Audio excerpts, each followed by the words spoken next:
Good morning student. तो Rajasthan public service commission के द्वारा ठीक है 10+2 फिजिक्स टीचर्स के लिए जो रिक्वायरमेंट आई हुई थी, ठीक है, उसका हम लोग सिलेबस डिस्कस कर रहे थे। तो हम लोग फर्स्ट वीडियो में हम लोगों ने जो पार्ट 1 जो उसका है सिलेबस, ठीक है, जो सीनियर सेकेंडरी पे बेस्ड जो है, ठीक है, वो सिलेबस हम लोगों ने डिस्कस किया था। ये हमारा वीडियो नंबर 2 है, इसमें हम लोग आगे का सिलेबस डिस्कस। तो आगे का जो सिलेबस है, ठीक है, राजस्थान पब्लिक सर्विस कमीशन के द्वारा जो लेक्चर ऑफ फिजिक्स के लिए जो वैकेंसी आई थी पेपर 2 के लिए, तो उसका जो सिलेबस है, ठीक है, वो तो आप लोगों ने जो फर्स्ट पार्ट जो था इसका सिलेबस का, वो आपका 10+2 पे बेस्ड था। लेकिन ये जो सेकेंड पार्ट है जो सिलेबस का, वो ग्रेजुएशन स्टैंडर्ड पे बेस्ड है, ठीक है। तो ग्रेजुएशन में जो उन्होंने पढ़ा था, तो इसमें ग्रेजुएशन में आप लोगों को क्या क्या पढ़ना है, तो मैकेनिक्स आपको पढ़ना है, वेव्स एंड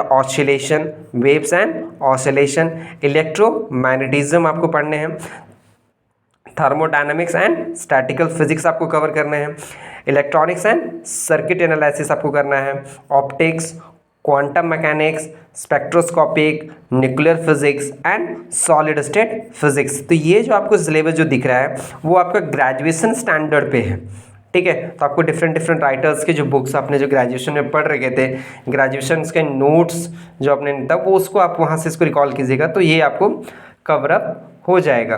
बस जो डेरिवेशन का जो पोर्शन रहेगा आपका, जो ग्रेजुएशन आप लोगों ने डेरिवेशन किया था, वो डेरिवेशन आप स्किप कर सकते हैं। आप केवल डेरिवेशन के जो रिजल्ट्स हैं आप वो रिकॉग्नाइज कर लीजिएगा, तो उससे आपका काम चल जाएगा।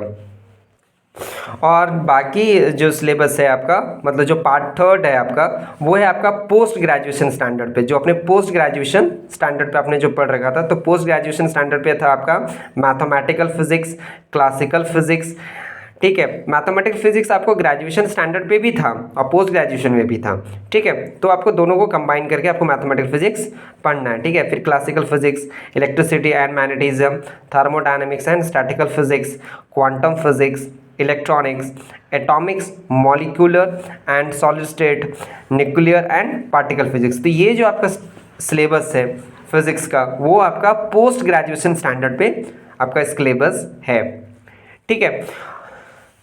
नेक्स्ट, अब हम लोग फाइनली बात करते हैं कि आपका जो एग्ज़ाम जो रहेगा, ठीक है, वो आपका MCQ पे रहेगा। MCQ बेस्ड पे आपका एग्ज़ाम कंडक्ट करवाया जाएगा, ठीक है, जिसमें आपको टोटल 150 क्वेश्चंस रहेंगे, जो कि आपको 300 मार्क्स के लिए पूछे जाएंगे, ठीक है। टोटल 150 क्वेश्चन और 300 मार्क्स, आपको मैक्सिमम मार्क्स है ये आपका, ठीक है। ये आपका क्या है, मैक्सिमम मार्क्स है। और उसके बाद जो मार्क्स का जो डिवीज़न किया गया है वो किस प्रकार किया गया, तो वो सीनियर सेकेंडरी लेवल कहने का मतलब है 10+2, ठीक है। तो 10+2 पे जो आपका है सीनियर सेकेंडरी लेवल पे, उससे आपको 55 क्वेश्चंस पूछे जाएंगे, ठीक है, 55 क्वेश्चन, जिससे आपको 110 मार्क्स के क्वेश्चंस आएंगे।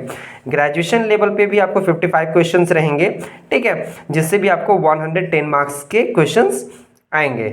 और फिर पोस्ट ग्रेजुएशन पे 10 क्वेश्चन रहेंगे, जो कि 20 मार्क्स के आएंगे, ठीक है। फिर बाकी अदर्स जो पोर्शंस हैं उससे भी आपके 30 क्वेश्चंस रहेंगे, जिससे आपके 60 मार्क्स के क्वेश्चंस ऑब्टेन्ड होंगे।